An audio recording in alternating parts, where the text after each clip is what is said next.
If you suck at branding, this video is going to be the best video for you. We're going to go over how to brand your product, your website, your marketing, and just overall branding tips that you're going to need. And by the way, I'm not going to sell you anything. It's all going to be free value and a lot of it, so take notes. My name is Fred Sanders. I have scaled 3 7-figure brands myself personally, and my job is to help other people scale their brands to $100,000 a month. So let's go ahead and jump right into this. The first step to branding is establishing your brand personality. Now we're going to be defining and differentiating our brand with 5 steps that you need to do, and they're very, very crucial. The first one is probably the most important one, and that's going to be your target audience. So to help you guys even further, I'm going to be using this brand called Bloom, and we're going to be showing you how my brain works when I'm kind of thinking about this, and just trying to give you guys more tips, and we're going to make all these 5 steps with this brand Bloom right here. So let's define our target audience for Bloom, right?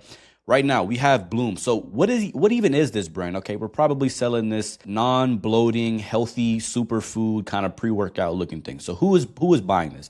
I would say probably, young women, maybe young women, probably like 20 all the way to like 30. That's probably who's buying this. A problem that these women are having is bloating, and they want to be healthy, right? Maybe even these women want to lose weight. Maybe women on weight loss journey, right? So key point is to be very specific about the person you're targeting. You want to get everything. If you can get their ethnicity, their age, you can get what they want, what their problems are. Super specific. Take your time. This is going to help you out a lot. Now that moves us on to the brand benefits. Now this is completely different from product benefits. This is your brand benefits. This is going to be specific benefits about what your customer is going to get when they're shopping with you. This means every product is going to have this benefit. Your brand is going to have this benefit. So if we're doing the brand benefits with Bloom, lucky for us, they have an About Us page that shows off their brand benefits. They say, hey, all our products are flavor focused, right? Every single product, their entire brand is flavor focused. They're also functionality first. So all our products, we care about how they work. That's the benefit you get with Shop with our brand.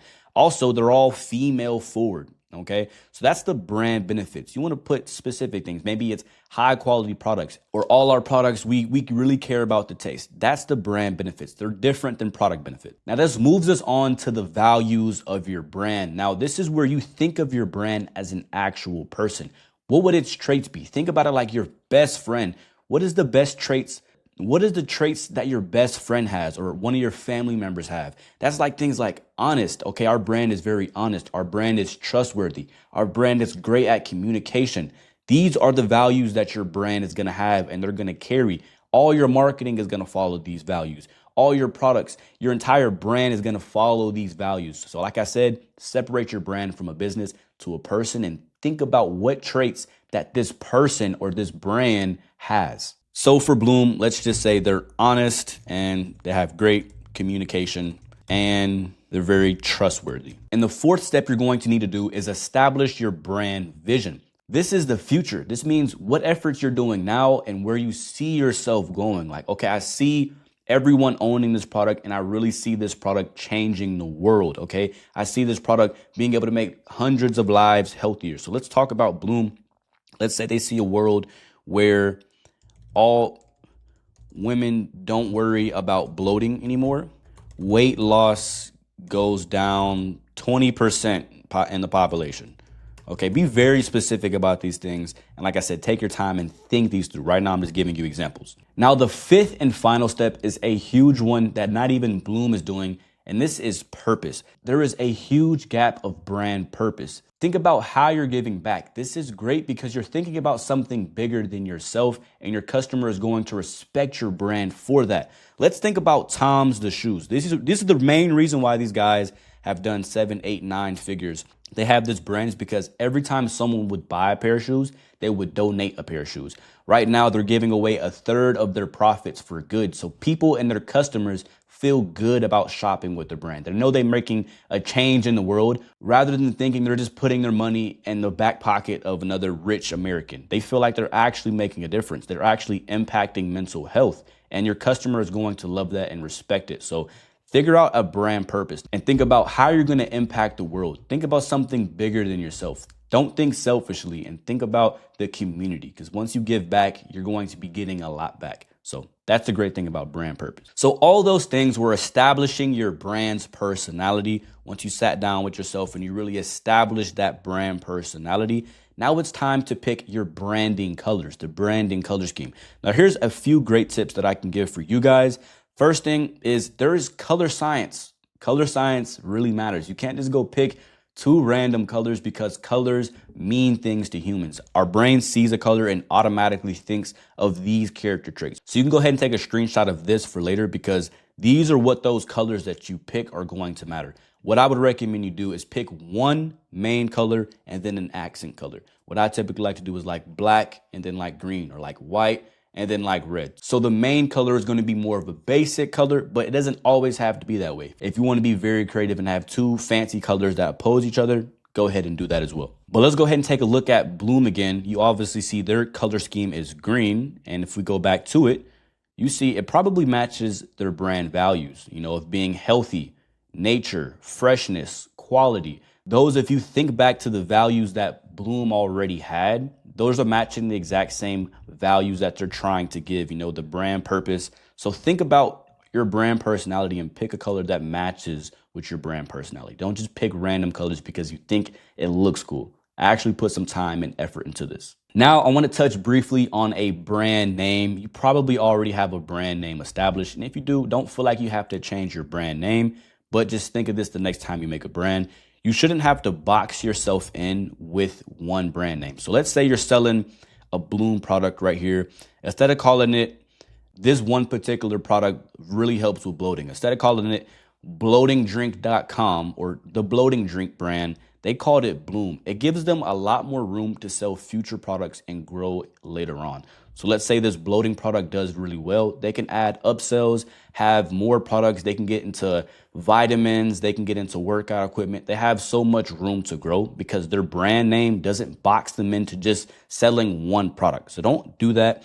Also, your brand name should correlate with your target audience, your values, and your vision. You're going to see that come up a lot during this video. That brand personality really matters. You're going to do everything based on your brand personality. Your marketing is going to be based on your brand personality. Your colors matter. Your name, the products you choose, how you go about your brand, all goes off of that one core thing, the personality of your brand. So make sure you're choosing your brand name with your target audience, your values, and your vision, and they all align. Now let's briefly touch on brand product. So let's say you're making a completely brand new product and you're gonna go ahead and invent something that's completely new. You found a supplier and you're gonna have your supplier make something for you. I would love for you to go ahead and validate that product before you just buy 1,000 SKUs of a random product that's never been validated by the market. What I love to do is order small sample batches, maybe 10 products, 20 products at a time, hand them around to people who are already in your target audience and to the market that you're trying to sell, and get their opinion on it. See what they like, see what they would change. Write this down and then make those changes before you actually buy a big bulk order. That's going to save you a lot of time in the future, a lot of money. And trust me, if I could go back, that's what I would have done. I lost so much money by just buying a product. And then like I see a customer say like, oh, I wish this would change. I wish this would change. And I can't change it until I sell out the rest of my inventory. So don't make that mistake. Also, your product should be correlating with your brand's values and brand's benefits. But also, I would love for you guys to leverage influencers to bring awareness to your brand, to bring trust to your brand. I'm going to show you how Bloom does this. You go to their Instagram, they're using influencers like crazy. Okay, they leverage their audience. An influencer who has the same audience that's similar to them.